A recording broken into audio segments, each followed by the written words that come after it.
I'm Graham Salt, retail expert and high street champion.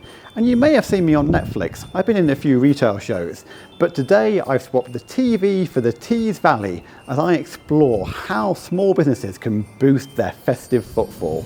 In a town like Darlington, Christmas is a really important time for retailers, but it doesn't matter if you've been planning Christmas for months already. Even now, right before Christmas, there are still things that you can do to drive even more footfall, sales and customer loyalty.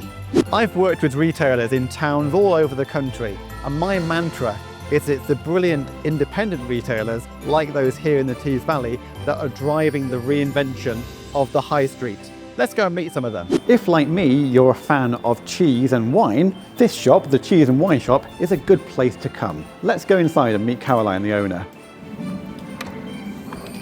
Hello, Caroline. Hi, Graham. How are you doing? I'm doing very well, thank you. How are you? Yeah, great, thank you. I know your shop has been here a long time. Tell me about its history. The shop's been here for 26 years, and we've had the shop since November 2024, and in that time we've been trying to grow the business. I've seen your Instagram. I know you're really active on that, full of great content. How important is social media for you in driving footfall to your business? It's something that, customers always comment on. They've seen you on Instagram, I saw what you were talking about.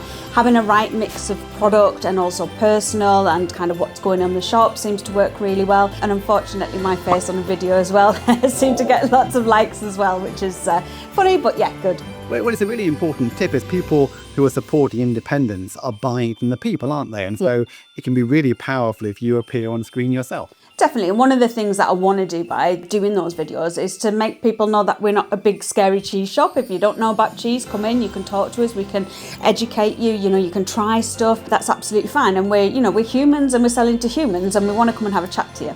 Yeah. I love how in Darlington, in these quaint and characterful yards, you've got a really rich and interesting mix of independent businesses.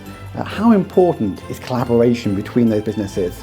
We have Echo 3 Coffee Shop, we've got Baker Man, we've got Dr. Feelgood Gifts next door. It's a great little yard, and the more that we talk about the other businesses here, the more that we'll drive footfall into the yard and people can have a mooch around, not necessarily buy something every week, but it really feels like there's a collaboration between the businesses. We all get on really well, but also you see people come down the yards and meet friends for a coffee and have a chat or come into the shop, and it's a real community feel. It's that powerful message that obviously you have your own fan base and people will come and see just you, but actually if you can package up Darlington and these yards as a whole experience, it gives people a reason to come for a longer visit. Absolutely, yeah. I know Darlington has a really active events programme all through the year and at Christmas. Is that a big thing for you in terms of driving footfall to your shop? Oh, they're really important. The more people we get into Darlington, the better it is for all of the businesses that are here. Not just, if they're buying from us that day, but even walking past the shop and knowing that we're here is really important. We have things like the ice sculptures that we have in Clark's Yard, and that's really good. The footfall those days are fantastic, and we get to meet lots of new people who might not know that a shop existed before they came down the yard. In my workshops and elsewhere, I'm always talking about the power of retail curb appeal, especially on a day like this. Let's go inside and have a look at Hive. Hello Amelia, how are you? So Amelia, it's a beautiful shop. Explain to me the background to the shop and what it offers. I think the overarching term most people would reach for is a gift shop. Yes. We offer such a wide variety of stuff that it's kind of hard to narrow it down. So upstairs you've got homewares, you've got houseplants, you've got artwork, you've got walking books. Brilliant. What was the owner's inspiration in creating a business that is so full of lovely, quirky things? What they were going for is they wanted to create a space that they themselves would like to visit, and I think they've done that in all three of their businesses, but particularly here it's kind of curated this very odd yet cohesive arrangement of things that you can peruse and buy. I've seen online how Hive is described as a shop that is full of things that you don't need but that you want. And that seems to be a really great description. So it's that idea of something that stays in your head for so long, but maybe you should get it just to make yourself smile or make somebody else smile. In my workshops, I'm talking a lot about retail curb appeal. It's well lit, it's full of lovely products, it's nice and clean. How do you get your inspiration for creating a window like this? Because this is obviously a Christmas window, we have a lot of the decorations and lights. So I tried to go for like a table set up almost in the middle, just for like the levels and such to draw people's eyes.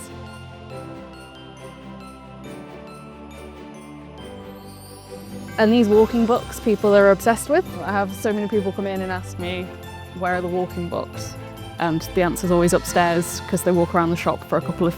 Great tip. Yeah, we've got a lot of our best sellers in there, like the gluggle jugs and the tall candles as well. It's got a lot of the ingredients of a great window in that you've combined all those festive touches with some brilliant merchandising. It's not just a festive window for festive sake, it's actually a showcase for what you sell in the shop.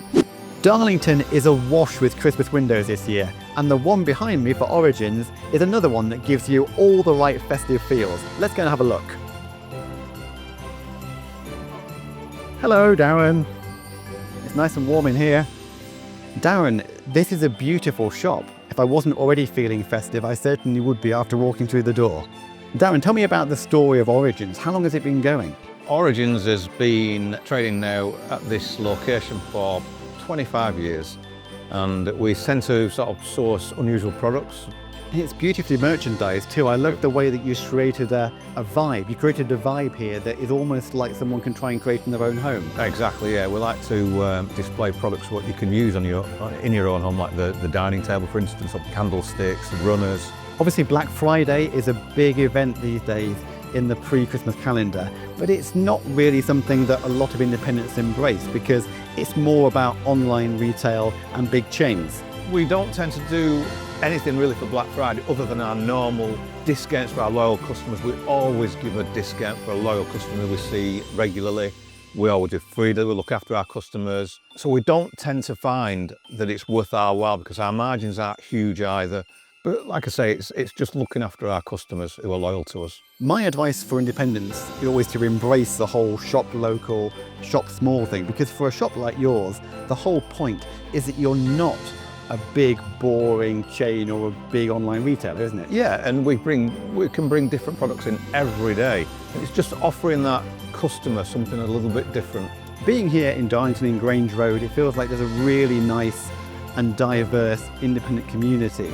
How important for you is it being part of that, a local network? Very much for me personally, because it's, you know, we've got other retailers coming in. There's quite a few coming in the morning for a coffee and we have a chat about business, what's happening in business, what the road's like, what the customer's doing, who's selling what, who's doing what. So it's a great sort of shop community for us as well as customers who come in and want to have a chat.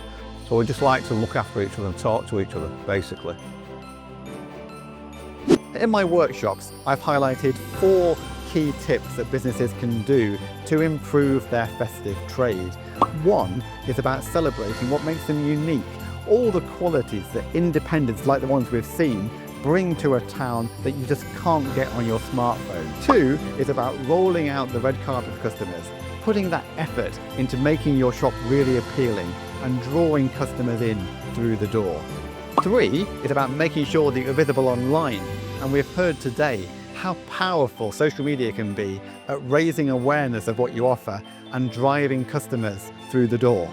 And 4 is about working together with other businesses to champion your town, because businesses like this don't just work in isolation, they're part of a whole ecosystem. And by pooling your resources and pooling your talents, you can make a town like Darlington even more appealing.